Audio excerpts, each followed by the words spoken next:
When someone walks away from you, they often assume they are the one in control. They think they get to decide when things end, when to return, and whether you'll always be available, emotionally or mentally. There's a deep-seated arrogance in people who believe they can walk in and out of your life on their terms. They think they are calling the shots, that they have the upper hand. But what they don't anticipate is that you too have a choice. They don't expect you to let go as well. They assume you'll always be there, waiting, hoping, wishing for them to change their mind. People operate from a place of perceived control. They believe they are the main character in the story and everyone else is just playing a role in their narrative. When they make a decision to walk away, to ignore, to cut ties, they do so with the idea that you are merely reacting to them. They imagine that you're still emotionally tethered to them, that their absence creates a void in your world. They assume you are stuck, that you're emotionally bound to the story they wrote in their head. But here's the truth they don't see coming. You don't have to subscribe to that narrative. You don't have to be the one waiting in the wings, hoping they'll turn around. Letting go isn't just about moving on. It's about breaking free from the illusion they tried to create. The illusion that they had power over your emotions, your self-worth, your happiness. When you decide to let go, not just physically, but emotionally and mentally, you dismantle the very foundation of their control. And that is something they never expected. They assumed you would always care in the way they wanted you to. That your emotions were an extension of their decisions. They expected you to linger in the heartbreak, to hold on to hope, to remain emotionally invested in something that no longer exists. The truth is, people often overestimate their importance in your life. When they leave, they believe their absence will consume you. They expect you to be lost in memories, replaying every conversation, wondering where things went wrong. They assume they have that kind of hold over you. And why do they think this way? Because in their mind, they are the ones making the choices and you are merely reacting. They believe they are the driver and you are simply a passenger in the emotional dynamic they constructed. But here's the shift they never saw coming. The moment you wake up and realize you don't have to hold on. The moment you decide that you too have the power to let go. Not just on the surface, but deep within. It's in that moment that the illusion crumbles. Because now the control they thought they had is gone. People who walk away often do so with a sense of confidence. They think they can come back when they want. That the door will always be open. That they still have access to you emotionally. This confidence is rooted in the assumption that you're still waiting, still longing, still attached to the version of them that once existed in your life. They assume that just because they had significance in your past, they automatically hold space in your future. But what happens when you no longer feel the pull? What happens when you stop waiting for a message that never comes? Stop hoping for an explanation that will never arrive. Stop replaying scenarios in your head that only serve to keep you stuck. What happens when you genuinely release the attachment, the expectations, the emotional ties? That's when everything shifts. When you let go, truly let go, you disrupt the entire power dynamic they thought they had. You stop being a character in the story they wrote and you start writing your own. They no longer get to assume that their absence is a weight you carry. They no longer get to assume that they matter in the same way they once did.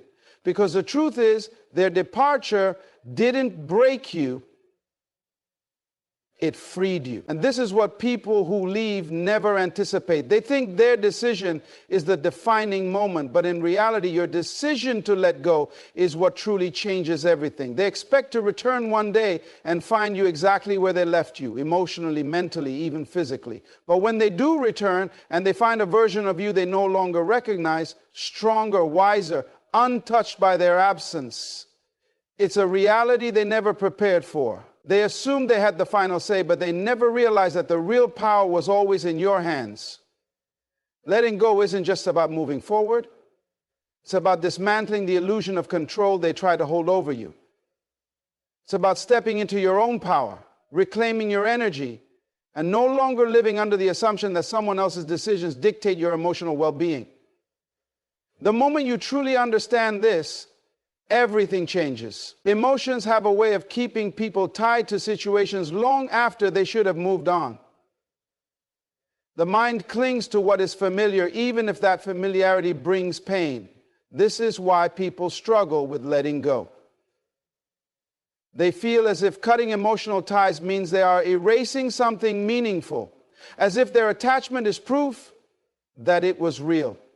But the truth is, emotional detachment is not about forgetting or pretending something never happened. It is about choosing yourself over the weight of something that no longer serves you. People who leave often assume you will stay emotionally invested, that even if they are gone, they still occupy space in your heart, your mind, your thoughts. They assume that even if they walk away, you will still be emotionally tied to them, that your feelings will keep you tethered. This is because most people associate emotional investment with control. If they know you still care, they believe they still have access to your emotions, that they still have influence over you, even in their absence. This is why emotional detachment is such a powerful shift, because it removes that influence entirely. Emotional detachment is not coldness, it is clarity. It is the ability to look at a situation without being clouded by emotions that no longer serve you. It is understanding that your feelings are yours to control, not something dictated by someone else's presence or absence. When you master emotional detachment, you stop reacting to people who expect you to remain emotionally available to them. You stop letting their words, their choices, their actions dictate how you feel inside. People expect you to remain attached because that attachment feeds their sense of importance. They assume that just because they played a role in your life, they will always have a place in your emotions. They believe that as long as you still feel something, whether it's love, anger, or sadness, they still have a hold on you. But when you detach, when you reach a point where their actions no longer trigger an emotional reaction in you, everything shifts. They no longer hold power over you, because power comes from influence, and influence fades when emotions are no longer tied to them. This is why emotional detachment is not just about moving on, but about reclaiming your internal peace. It is about no longer being at the mercy of someone else's choices. It is about no longer being emotionally reactive to people who once held control over your feelings. Because as long as someone can affect how you feel, they still hold space in your life, even if they are no longer physically present. Emotional detachment allows you to take back control. It shifts the balance of power. It changes the dynamic from them controlling how you feel to you deciding how you respond. When someone expects you to still be emotionally attached, when they assume their absence still carries weight in your life, they operate under the belief that they are still relevant to you. But detachment removes that assumption. It removes their ability to impact your emotions. It creates a space where they no longer define how you feel, how you think, how you move forward. One of the most powerful things you can do is to reach a place where someone who once had control over your emotions no longer has that ability, where their presence or absence no longer shifts your mood, no longer affects your thoughts, no longer dictates your emotional state. When you detach, you are not erasing the past, you are simply choosing to stop carrying it. You are no longer allowing the weight of it to dictate how you feel in the present. People expect you to remain emotionally attached because they believe attachment equals significance. They assume that as long as you still feel something, they still hold a part of you.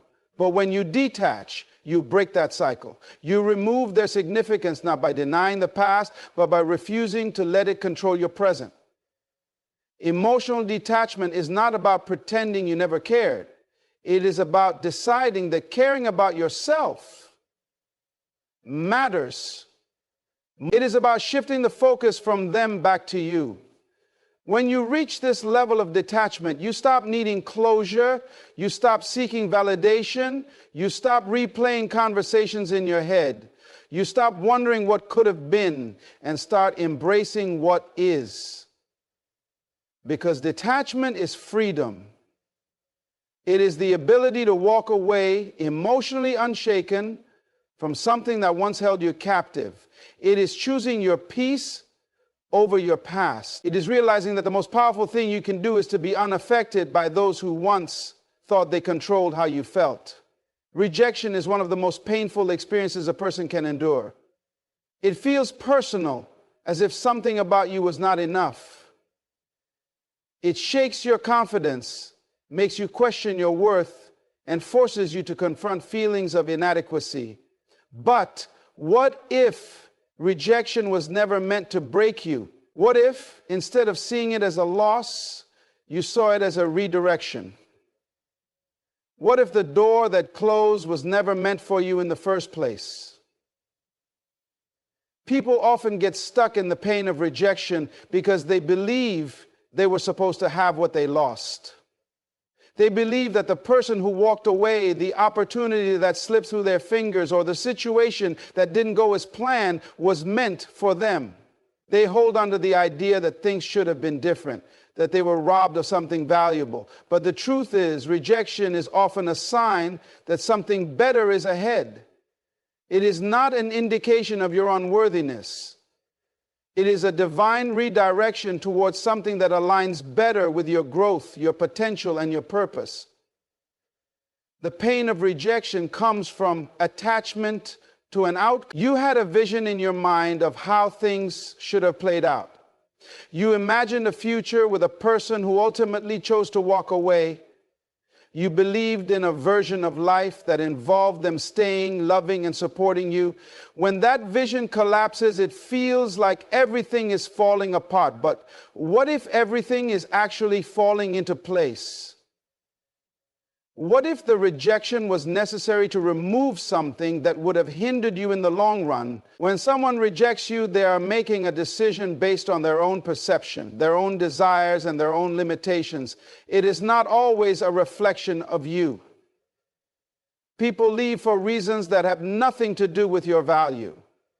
They may be incapable of loving you the way you deserve, unable to meet your needs, or unwilling to grow in the direction you are headed.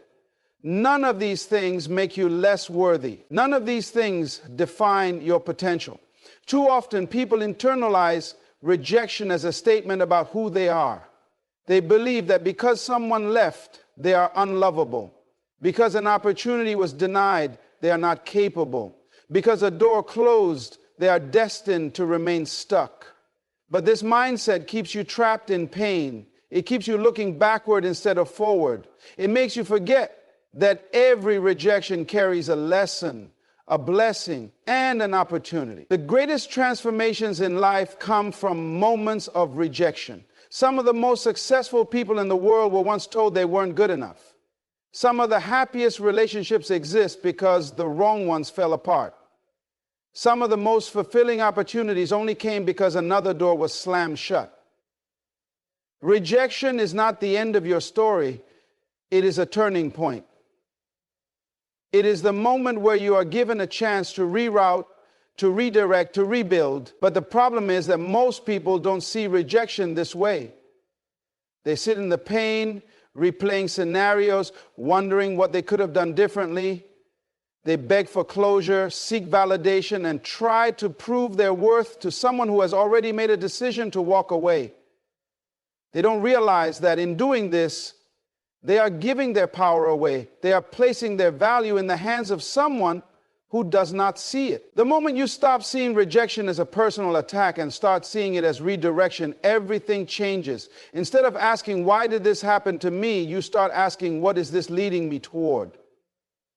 Instead of begging for another chance, you embrace the fact that what is truly meant for you will never require you to chase it, convince it, or force it to stay. Instead of dwelling on what could have been, you start focusing on what is coming next. Rejection is often protection. It is life removing what no longer serves you, even when you don't understand it in the moment. It is the universe, God, or whatever force you believe in, closing a door because it knows what's on the other side is not for you. It may hurt now, but one day you will look back and realize that the thing you cried over was the very thing that set you free. You will see that the person who left was not capable of loving you the way you deserved. You will recognize that the opportunity that slipped away was making space for something greater.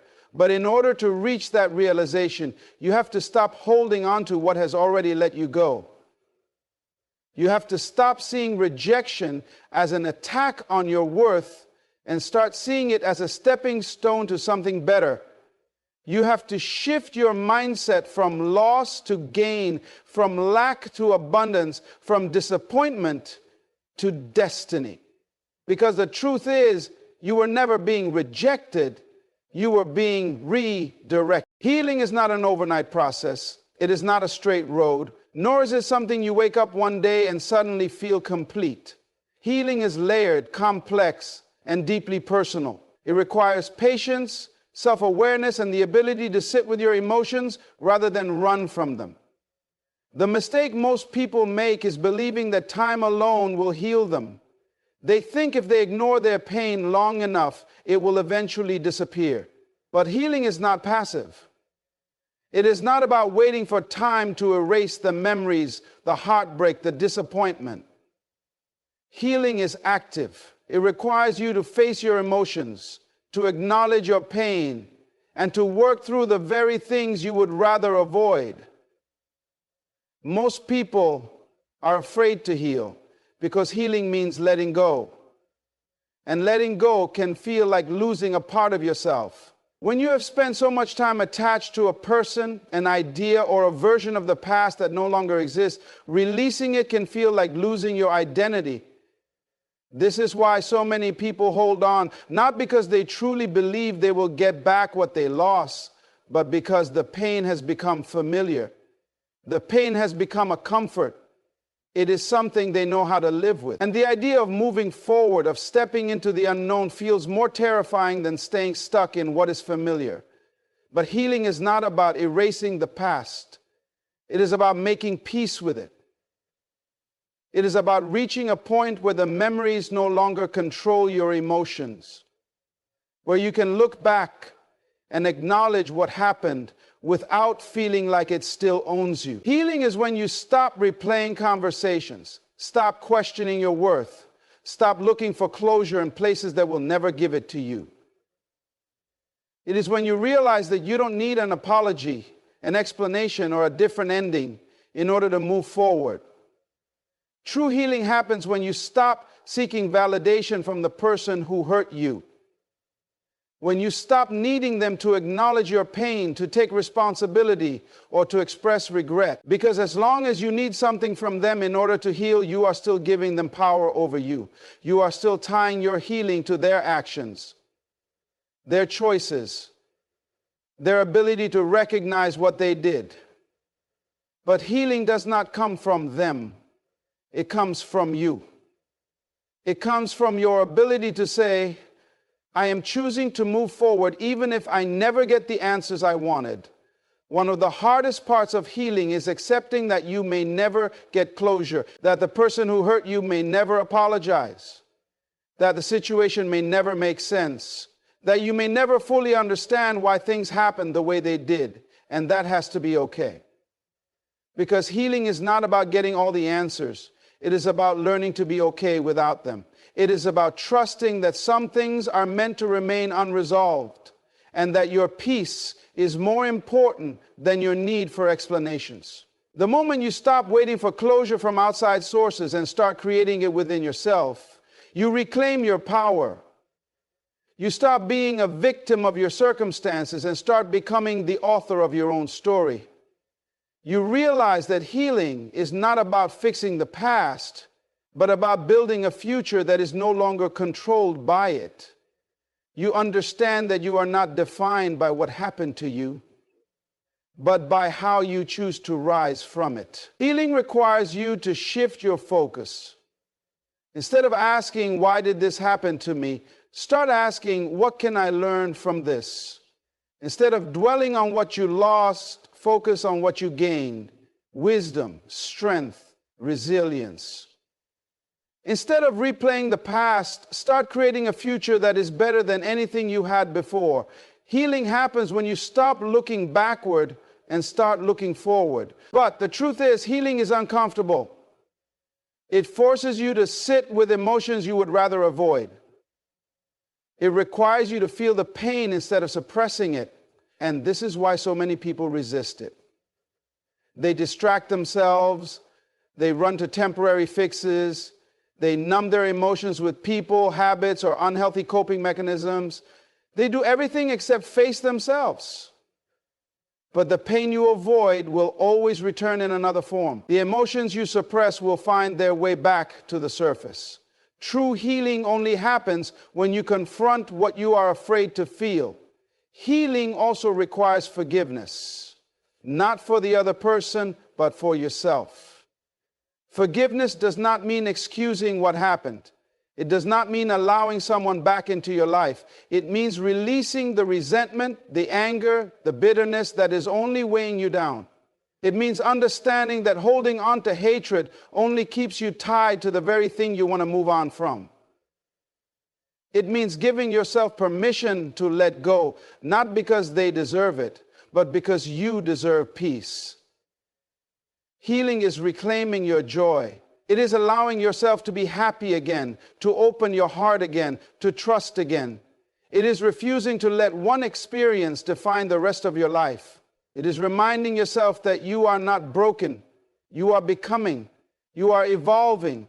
You are stepping into a version of yourself that is stronger, wiser, and more powerful than ever before. Self-worth is not something you receive from others. It is not granted by validation, attention, or the love someone gives you.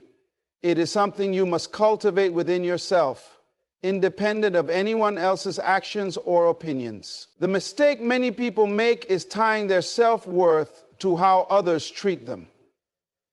They believe that if someone chooses them, it means they are worthy. If someone values them, it means they have value. But this is dangerous because it places your worth in the hands of others, making it something that can be given or taken away. When someone leaves, when they stop choosing you, when they walk away, it can feel like a direct statement about your worth. It can feel like they are telling you that you are not good enough, not important enough, not lovable enough. And if you have tied your self-worth to their presence in your life, their absence will leave you feeling empty, broken, and lost. This is why so many people struggle after a breakup, after rejection, after someone they cared about moves on. They have made that person the source of their validation. But real self-worth is unshakable. It does not depend on who stays or who leaves. It is not built on external validation. It comes from within. It is the deep, unwavering knowing that you are valuable, regardless of how others treat you, that you are enough, even if someone else fails to see it, that you deserve love, respect, and kindness. Not because someone gives it to you, but because it is your birthright. The problem is that most people have been conditioned to seek worth externally. From a young age, society teaches you to look outside yourself for validation. You are praised when you achieve, when you succeed, when you make others happy. You are taught that love must be earned, that value must be proven, that you must meet certain expectations to be worthy. Over time, this conditioning makes you dependent on others for your sense of self. You begin to measure your worth by how others see you, how they treat you, how they respond to you. And this is why rejection feels so personal, because it feels like a denial of your worth. But the truth is, Someone else's inability to see your value does not mean you lack value. Their decision to leave does not mean you are unworthy. Their rejection is not a reflection of you, it is a reflection of them. People walk away for reasons that have nothing to do with your worth. They may be emotionally unavailable, unable to meet your needs, or on a different path in life. None of these things define you. When you have a strong sense of self-worth, you stop attaching your identity to other people's actions. You stop feeling devastated when someone leaves because you know their presence was never what made you whole in the first place. You stop seeking validation in relationships because you already validate yourself. You stop bending over backward to prove your worth to people who do not appreciate it because you know that your worth is not something that needs proving. Building self-worth starts with how you talk to yourself. Most people are their own worst critics. They tear themselves down, replay their mistakes, and feed themselves negative beliefs. They tell themselves they are not enough, not attractive enough, not successful enough, not lovable enough. And then they wonder why they struggle with confidence, why they feel insecure, why they constantly seek approval. The way you speak to yourself matters. Your mind believes what you tell it. If you constantly reinforce self-doubt and self-criticism, you will feel unworthy. But if you start affirming your value, reminding yourself of your strengths, focusing on what makes you unique, your entire energy will shift. Another key to self-worth is boundaries. When you know your worth, you do not tolerate mistreatment. You do not allow people to come and go as they please, to use you, to disrespect you. You set standards. You walk away from situations that do not honor you. You do not beg for love, attention, or validation because you know that anything that requires begging is not worth having. People with strong self-worth do not chase, they attract. They do not seek approval, they give themselves approval. They do not wait for someone to love them before they love themselves. They do not crumble when someone leaves because their foundation is not built on another person's presence. It is built on their own self-respect. Reclaiming your self-worth means shifting the focus from them to you. Instead of asking, why did they leave? Start asking, what do I deserve? Instead of wondering if you are enough for them, remind yourself that the right person will never make you question your worth. Instead of measuring your value by someone else's actions, start measuring it by how you treat yourself. Do you prioritize your well-being? Do you show yourself kindness?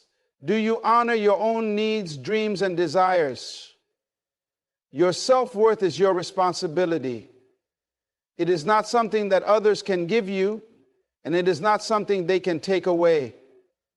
The moment you stop seeking it outside yourself and start cultivating it within, you become untouchable, you become free, you become whole. Not because someone stayed, but because you finally realized you were always enough.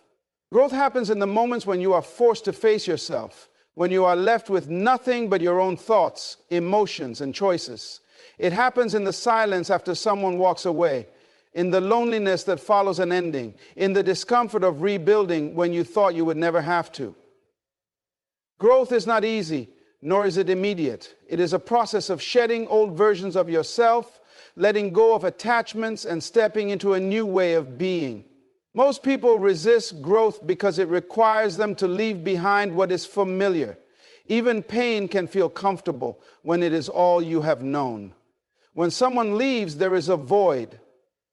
It feels like something has been taken from you, as if a part of your identity was wrapped up in that connection. This is where growth begins. Instead of trying to fill that void with distractions, meaningless relationships, or numbing behaviors, sit with it. Let it teach you something about yourself. Ask yourself why their absence feels so heavy. Is it because you genuinely miss them? Or is it because they filled a space within you that you never learned to fill on your own? Growth means recognizing where you have given too much of yourself away and reclaiming those pieces. One of the biggest shifts in personal growth happens when you realize that no one is responsible for your happiness except you. You may have spent so much time trying to make someone else happy, trying to be what they needed, trying to hold on to something that was slipping away. But now the focus must turn inward. What makes you happy? What brings you peace? What do you need outside of anyone else? Growth happens when you start answering these questions for yourself rather than waiting for someone else to define them for you. There is a version of you that existed before this pain, before this heartbreak, before this disappointment. That version of you had dreams, interests, and passions that were not tied to another person. Somewhere along the way, you may have lost sight of them. Growth is about reconnecting with yourself, rediscovering the things that bring you joy, and rebuilding your life in a way that is not dependent on someone else's presence. It is about realizing that your identity is not attached to who stayed or who left. Embracing growth means embracing change, and change is uncomfortable. It forces you out of old patterns, challenges your beliefs, and pushes you to step into the unknown. But the alternative is staying stuck in the same thoughts, the same pain, the same cycles that have held you back. Growth requires you to take responsibility for your healing, your mindset, and your future. It requires you to stop waiting for someone to come back, for an apology, for closure, and instead decide that you are moving forward regardless. One of the most powerful realizations in growth is that you do not need what you thought you needed. You do not need the validation of someone who did not value you. You do not need a second chance with someone who did not appreciate the first. You do not need to convince anyone to stay, to choose you, to see your worth. Growth happens when you stop trying to change things that are outside of your control and start focusing on what is within your power, your mindset, your choices, your path. True growth is reflected in your actions. It is in how you set boundaries, how you no longer tolerate what you once accepted, how you walk away from situations that drain you instead of trying to fix them. It is in the way you speak to yourself, in the way you show up for yourself, in the way you prioritize your own well-being. It is not just about thinking differently. It is about living differently. As you grow, you may find that the things that once mattered to you no longer do. The approval you used to seek, the people you used to chase, the situations you used to tolerate, they begin to lose their grip on you. This is because growth changes your perspective. You start to see that the things you once held on to were only holding you back. You realize that losing someone was not the end, it was the beginning of something better. Growth is also about forgiveness. Not for them, but for yourself. It is about letting go of the guilt, the self-blame, the regret. It is about understanding that you did the best you could with what you knew at the time. You do not have to carry the weight of the past. You do not have to keep reliving moments that no longer serve you. Growth is about giving yourself permission to move forward, to release what no longer aligns with who you are becoming. There will be moments when growth feels like loss, when you miss what was familiar, when you question if you are making progress at all. But growth is not always visible in the moment. Sometimes it is happening quietly in the way you no longer react the same way, in the way you no longer seek the same things, in the way you have learned to be at peace with yourself. The person you are becoming is stronger, wiser, and more resilient than the person who was left behind.